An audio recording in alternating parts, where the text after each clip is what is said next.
Hello, everyone. Welcome to this virtual presentation of our Portland State University Capstone project. My name is Mike Buxton.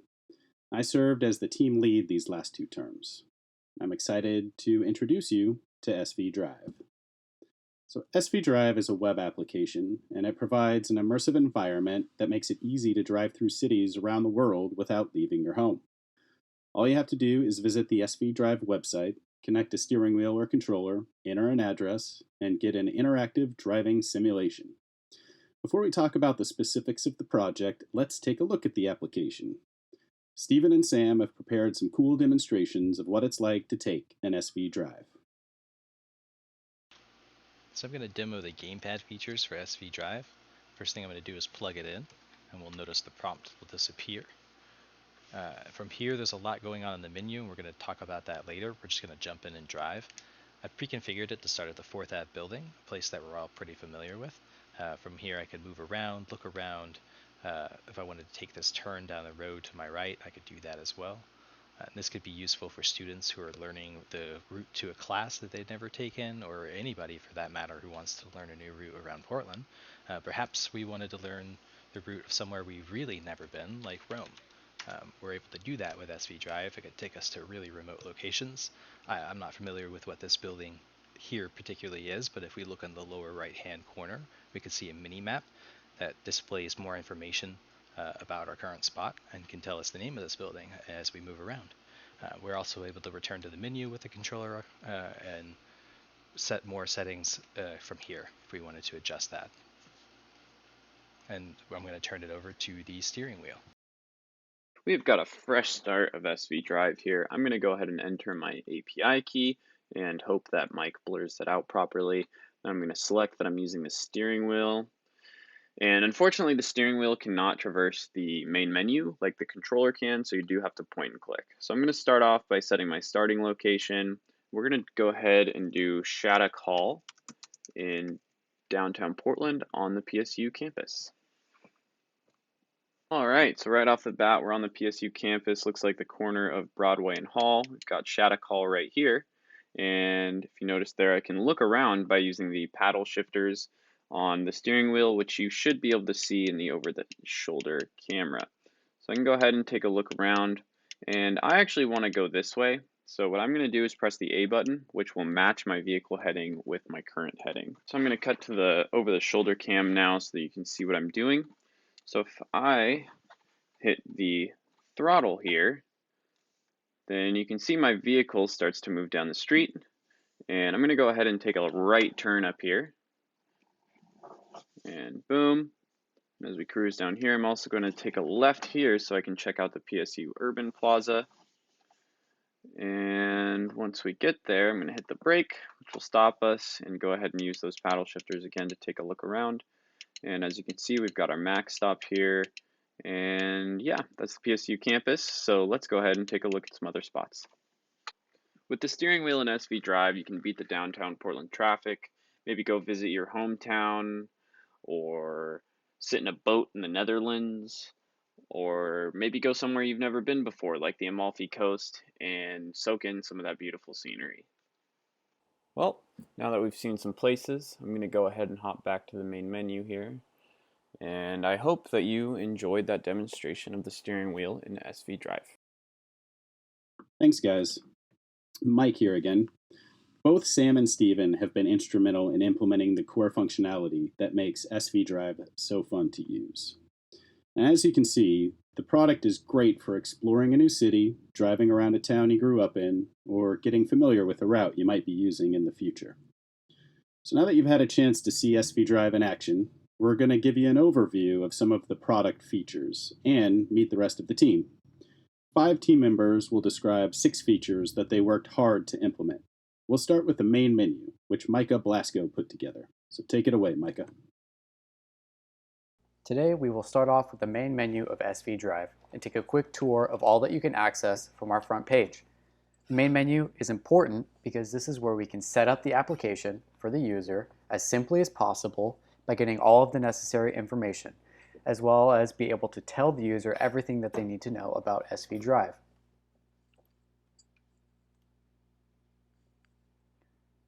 This is the svDrive main menu. It is the main feature that I worked on. It is an accordion-style menu that utilizes modals for gathering and displaying information. When you load into svDrive for the first time, you will be greeted with a welcome modal that would take an API key, if you have one, as well as initializing the type of controller you will be using. This can be changed later. You will get a red message that displays until the controller has been connected. Once you're in the menu, you have multiple different tabs to interact with. The first is the Drive button that will take you to the main page, but this can only be accessed if all of the necessary information has been input by the user. This includes the API key, the controller type, and the starting location. The next tab is the starting location, which will be later explained by Deep. After that is the configuration tab, which is the main hub for setting up svDrive. You can set your API key, be redirected to where you can get your API key set up on the Google Maps platform website, set your controller type if you wish to change it later, as well as a list of all the required Google APIs you will need to access all of the features svDrive has. The last two options are the About and the Support tab, where you can find all the information about svDrive and our team, as well as where you can get help if you have any questions. Hello, my name is Chris, and the main feature I worked on was the gamepad and steering wheel input. svDrive is unique and fun since it allows the user to virtually drive almost anywhere using a gamepad or steering wheel. The first challenge for gamepad input was identifying the software requirements svDrive had for a gamepad or steering wheel. The software needed to provide a wide range of support for current and future gamepads. It needed to be easy to understand, and it had to be well documented since our other APIs would rely on it. The software also had to be robust since svDrive revolves around the gamepad driving experience and we wouldn't want it crashing on the user. The two options the team had were to develop custom software or use an existing API. We decided that developing custom software would probably take too long and be too difficult, so we looked into current APIs. The MDN or Maseeh gamepad API fit our needs perfectly and was well documented, so we decided to use it for our project. Once we knew which API to use, we had to decide which bindings to use for our gamepad and steering wheel. We wanted something that would come naturally to users, so we used the typical bindings used in racing games. This helps keep svDrive simple and uncomplicated for users, allowing anyone to pick up a gamepad or steering wheel and go for an svDrive. Hello everyone, my name is Deep. Today I will talk about the third feature of our project. This feature makes it possible to open Google Street View at a specific address. Being able to customize the starting address is important because it makes it possible for the user to start their drive from a location that they choose. Once the starting address has been entered, it passes through the geocoding API and the Google Road API to get accurate latitude and longitude. Geocoding API is responsible for formatting and correcting the user entered address. It also provides the latitude and longitude of a given address. The function will store formatted address, latitude, and longitude in the client local storage. This information can be used later from any other segment of the code. In our testing, we found that for some coordinate, geocoding API has no panorama available. To avoid the black screen, we utilize the Google Road API to get the nearest road coordinate, which again update the latitude and longitude in the client local storage. This updated latitude and longitude will be used while loading the panorama using display function. I will pass it to my teammate for feature 4. Thank you. Hi, I'm Jake, proud member of the svDrive team. I'll be telling you about feature 4, movement. Essentially, the ability for users to navigate their virtual vehicle down streets and through intersections during an svDrive. The purpose of this project is to allow a user to drive around an immersive virtual environment. So it's crucial that we provide movement that is simple to use and realistic enough to be immersive. Without movement, svDrive would have no drive, so it's very important. Movement is implemented in two ways: throttle movement and joystick movement. Throttle movement moves the vehicle forward continuously until the brakes are applied. To engage throttle, just press the right trigger and off you go. To disengage throttle and come to a stop, just press the left trigger. While throttle is on, users can turn down side streets or take an off-ramp using the left joystick or steering wheel. This implementation is consistent with how driving video games are controlled, so experienced users will be able to adopt it easily.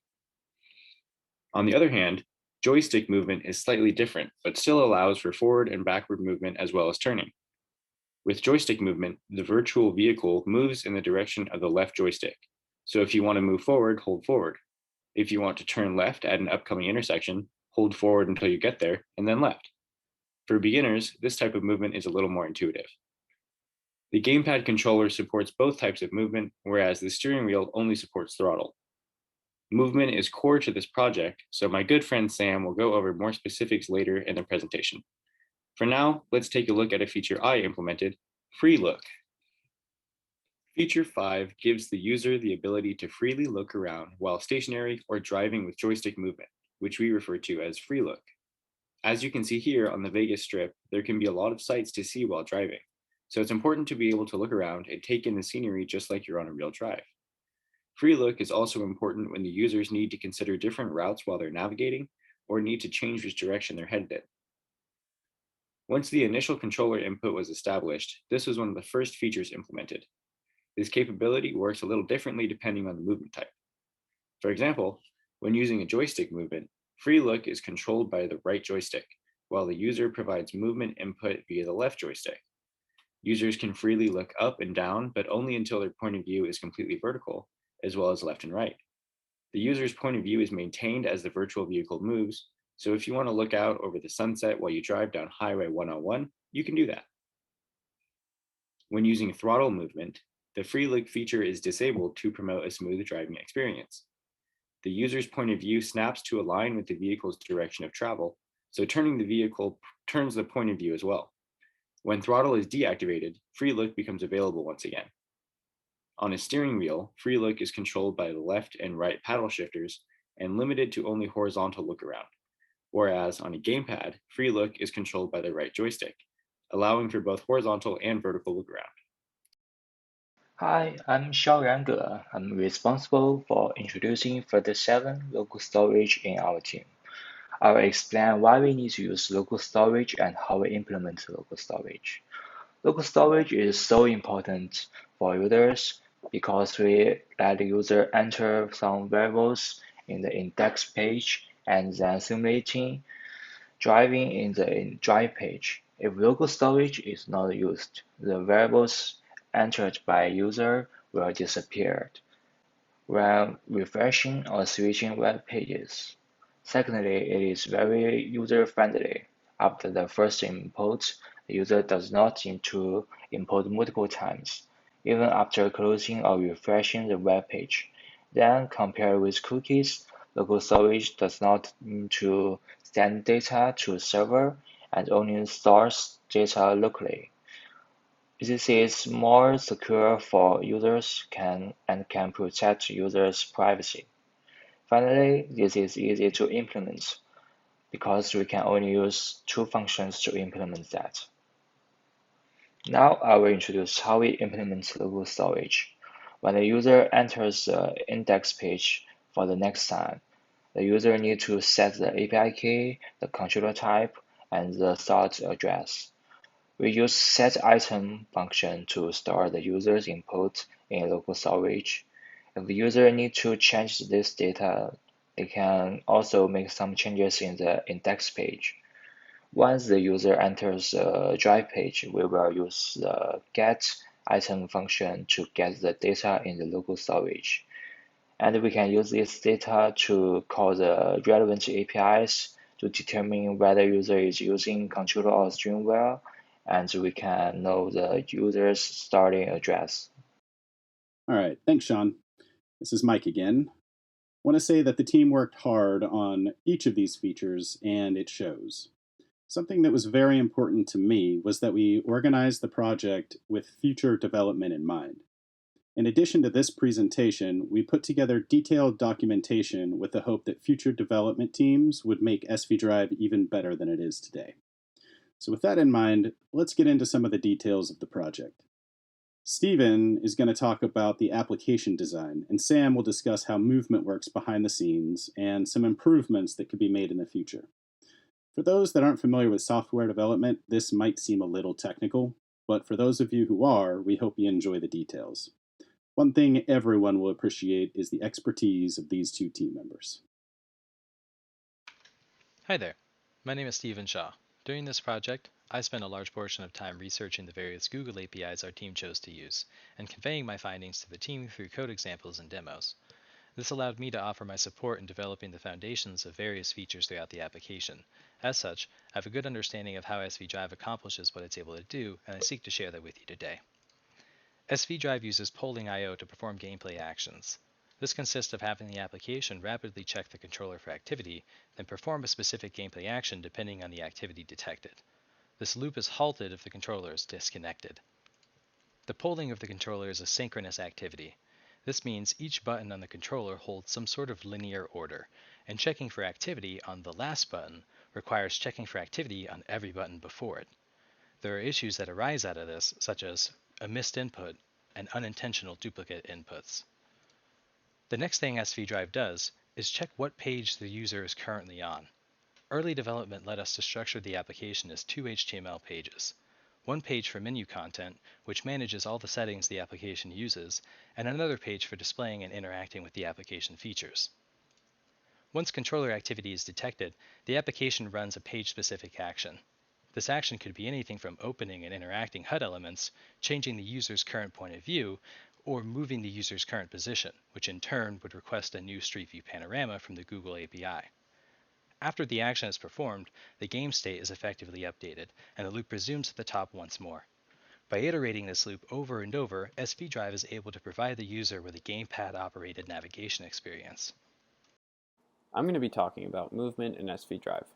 So this is usually what you will see when you open up Google Maps. You get these little chevrons in the middle of the screen, and you can click on these and they will take you in the direction that they are pointed. Now what these chevrons are technically called is links because they do exactly that. They provide a link between this panorama and the next readily available one in that direction. So these links are locally available whenever you create an instance of the Google Maps API, and they're stored in an array as objects with the attributes of heading and panorama ID, as well as a couple others, but they're not really relevant to movement. So the heading that's provided is the direction relative to the user's current position, and the panorama ID is actually what you would need to pass to the Google Maps API to be able to make your panorama move to that location. So on the right here, I kind of have a visual representation of that, of a user who's just pointed at the heading of 270, and then these are kind of how the links are organized relative to the user. Now, for the sake of demonstrating our link selection algorithm, let's consider a scenario where a user can only move forward. So we're going to start by finding the difference between each link heading and the current heading, and then we're going to traverse the one with the shortest distance. Now note that we want to keep this difference bounded to avoid dramatic or erratic behavior. Let's consider a scenario where a user hits a dead end. If there's a link directly behind them, we don't want them to traverse that because then it would completely flip them around and it makes for a really weird user experience. So once we've selected that closest heading, which in this case on the diagram on the right is that link with a heading of 290, we're going to go into that links array object that I showed in the previous slide. We're going to grab that panorama ID and pass it to the Google Maps API so that it can process the next panorama. So now let's consider a more realistic scenario where we have a user with a controller. So we're going to start by collecting input from the controller through the Gamepad API. Then we're going to use that input to compute a new desired heading based on that and our current heading. In the diagram on the right, you can kind of see how we've done that to compute a new desired heading of 315. And then we're going to use the same algorithm we used before to try to find the closest link to that input. Note that it is bounded in the same way that it was before, and that is to avoid that same erroneous behavior. Now, of course, there are important next steps for handling movement in svDrive. Regarding development, the controller implementation is very closely related to movement, and we didn't have a very clear architecture decided on that, so the current implementation borrows elements of both OOP as well as functional programming paradigms, and therefore something should be nailed down as soon as possible to avoid future code debt. Now regarding the functionality of the app, Promises are currently in beta for the Google Maps API, which opens the door for handling movement in svDrive asynchronously, which could greatly improve the fluidity of the app, which is a clear drawback right now. Additionally, controller handling is very simplistic right now, and there is a lot of room to improve the accuracy of it. All right, thanks guys. This is Mike here again, and I'd like to mention that Stephen prepared additional details about how the design could work, but it had to be cut for time. However, it's very well explained, and I've included it in the svDrive project documentation for future development teams to consider. So finally, I'd like to give you a little peek into our development process, discuss what we learned, and what we could have done differently. So it's been a strange year to work on a large group project. We didn't deal with many unexpected events throughout the development process, but this year has been an unexpected event in and of itself. So svDrive was developed entirely remotely due to the COVID-19 campus closure. And I'm extremely proud of our team for rolling with every punch and delivering a great product. Someday it would be nice to actually meet them in person. At the beginning of the project, I set out to emulate an agile development process, which we mostly stuck to with varying levels of success. Everyone was very good about meeting bi-weekly over Zoom and communicating over our Slack channel. We began with a story planning meeting and developed 24 user stories. Each story was given a level of importance and a point-based estimation of difficulty. So I split up the team into two sub-teams. Stephen led the Google Maps team, which was responsible for visual and display functionality, and Jake led the gamepad team, which was responsible for controller and steering wheel implementation. We made use of GitHub organizations to run a task board and use Google Drive to keep all of our documentation organized. The task board kept everyone privy to their team's backlog, to-do list, blocked items, and pull requests. And I utilized burn-down charts to estimate team velocity and attempted to keep us on a 2-week sprint schedule. We learned many lessons about how important it is to have a clear development process. We became extremely good at getting things done remotely. Above all, clear communication between leads and team members is what made this project so successful. So looking back, the main thing I would have liked to have done differently is make sure we all understood version control a little better, specifically Git. And thankfully, those that were more familiar with Git helped those of us that were less familiar with Git keep everything on track. But without their expertise, it would have been a nightmare. And I think we've all come out of this project with a greater appreciation for version control and have become better at using it. So to wrap things up, there are many opportunities for future development, way too many to list here. Custom routes could be created, users could set waypoints, achievements could be unlocked, the controller can be customized. These and other ideas are listed in the project documentation. We'd like to give a special thanks to Professor Harrison for sponsoring the project, and to Bruce for all his help and guidance during Capstone. If you'd like to try out svDrive, go to svdrive.github.io/svDrive and try it out. You'll need to acquire the necessary API keys to use it, and you can find those instructions in the configuration menu. So thanks for taking the time to watch our presentation, and we hope you'll go out and try svDrive.